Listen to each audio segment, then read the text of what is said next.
Sounds good. I'm back with Kristen Grainger of True North. The new album is Ghost Tattoo, and you just heard The Ghost of Abuelito. And, well, man, that was devastating. Well, I'm sorry, but I guess mission accomplished also. Yes, mission accomplished, because what's going on, what you describe in that song is terrifying, especially when viewed through the eyes of a child like you do in the song. And you have this 7-year-old going and helping other kids cope in what's essentially either a jail, a concentration camp. There are metal cages. This is what's happening in this country. These undocumented immigrant children are in this horrible situation. And I mean, you're right. You are right. We need to be devastated by this. Yeah, I'm perhaps proudest of this song because one of my very close friends was one of the attorneys that was the inspector that brought this terrible situation to light back in June last year. And she was telling me about what the children told her, and actually this is all available on a website called projectamplify.org. You can read the transcripts of what the children said. They're redacted to protect their privacy. But this song represents an amalgam of that testimony and the things that children told them were happening to them. And a lot of the children didn't even know that they were in America. They thought they were being kept out of America, that they were in some kind of strange limbo or purgatory. They didn't know why they'd been separated from their parents.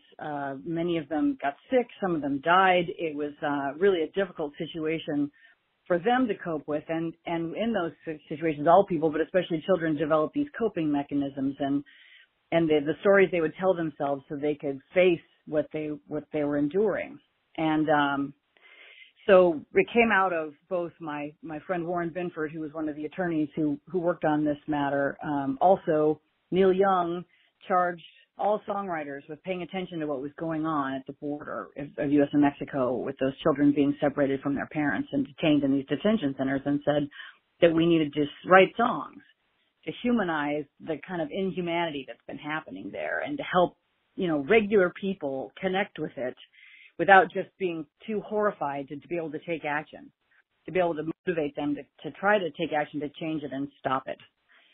So that's what I did, is I wrote this song and used the information and the stories the children told about their travels and about their detention to best describe what, no matter what side of the political realm or where on the spectrum you are for politics, I think we'd all agree that children shouldn't suffer and die when in government custody. And that's what I'm trying to raise, is that the inhumanity of this, and a policy that was intended to deter people from crossing the border illegally because of fear of losing their children, that it didn't really change anything, except it caused a lot of children to suffer and families to suffer immeasurably.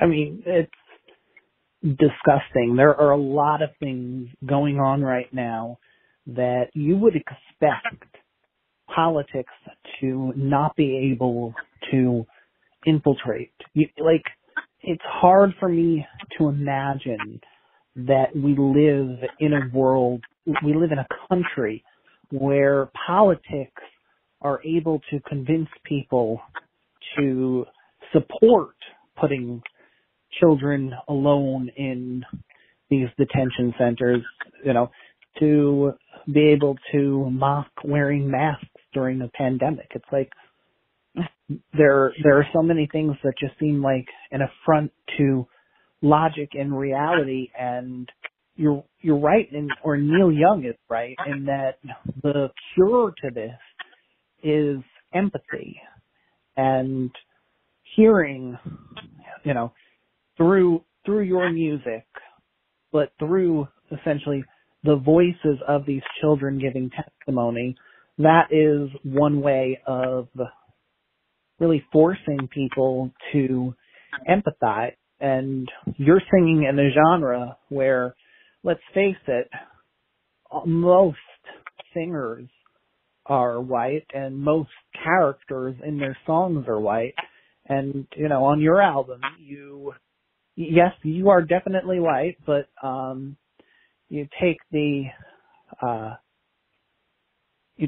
stories of characters of Hispanic descent and you share them, and in this case it's horrifying. In this case it's brutal, but in the you also have a love song in which one of the characters is Hispanic, and you mention him praying to Our Lady of Guadalupe. Our Lady of Guadalupe. I remember the name. I forgot the prefix, but other than that, you portray him in a totally typical light, and I like that you have one character who's more or less just like us, and you also have a song where you're telling a very specific story. It's without inviting a singer of a different race to come on your album. It's the next best thing to humanizing people in this form of music. Well, thank you. I think too that people love who you love. I mean, we love who we love, right? So I'm often asked, how did you and your husband meet? And I get that all the time. And people are fascinated with the How I Met Your Mother kind of story. And people fall in love in very unusual circumstances and ways. And it's not a simple thing. And I love those kinds of stories. And that's one of the reasons why I sought to bring two unlike characters together, but not unsuitable, just they otherwise would not have met. And that's what I sought to create there. Last one I want to talk about.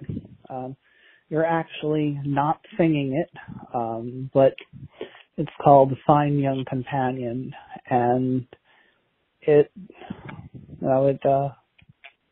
brings this perspective of don't focus on the big stuff, focus on the small stuff through the voice of a character who's obviously suffered by ignoring the small stuff. Why don't you tell me about that one? Sure. The Fine Young Companion. It's a song I wrote, and I wrote it for my husband to sing. My husband, Dan Wetzel, is the person singing lead on that. And it really grows out of a number of interactions we've had, because when we play on the road, in the morning you go find a diner and have a cup of coffee and maybe some breakfast, and there's always a couple lone characters hanging about, and more than once we've struck up a conversation with them and met some really wonderful, interesting people, and some people who are clearly suffering too. And this is really one of those it's a song I would dedicate, if I were performing it live, I would dedicate it to all the young men who are looking for the secret to life, and to all the old men who know the secret to life. Because I think what the older man is telling the younger man is life goes by quickly, and you're thinking that you need to accomplish big things, make money, make a name for yourself, check boxes, but really the most important thing is to experience things, is to live your life and experience things. And there's a lot of things you can't control. Again, good lesson for Kristen Grainger is that you can't control everything, but the things you can control is how you spend your time and how you spend your days. And an old man looking back is saying that you need to experience the world. Yeah, I mean, it's maybe not possible to experience the outer world right now, but there are certainly inner experiences that we can be focusing on at the moment. Well, that's true, but I'd say in Oregon, what the governor and others are saying is, go outside if you need to do something. You have a little cabin fever, or they call wacky shack around here. Then you should go hiking or go camping, but do things outside. And there are lots of trails where you can find, you can be quite lonesome on the trail if you wish. But outside is one of the safer places. But if you live in a densely populated area, it'd be probably a lot harder to do that, I imagine. Yeah, I'm still enjoying walks around the neighborhood. I definitely never, I moved here a few years ago, so there are a lot of things I really have never noticed before I started taking my walks, which are really the only time to get out of the house, that and grocery shopping. Oh yeah, I know. That's true. It's funny, like you just don't notice things, like just walking around the neighborhood. I see a house and, I'd seen the house before and I never really thought, but then when I looked at it again, I'm like, wow, that house is so funny shaped. They must have had like at least 2 separate additions to it. And I stopped myself and was thinking, wow, this virus is sort of, by putting us in quarantine, it's changed my thought patterns and what I'm noticing even. So I think that's definitely true. Yeah, I think that's definitely true. And I've usually traveling a lot and distracted and not paying attention, but Oregon spring is famously beautiful. And I remember big moments of Oregon spring, like, the beautiful dogwoods and the beautiful tulips and tulip fields and iris fields and everything out here. But when I'm every single day walking a route and seeing them come and go with their appropriate season and seeing every aspect of it, that is a microscope level that I never experienced before. And I've lived here a long time, so I know exactly what you mean. It's an interesting time to be alive. True enough. Kristen Grainger. The album is Ghost at 2, available most everywhere you can find music. And I'm going to close things off with Fine Young Companion. We'll be right back afterwards to do a little DJ set. Okay.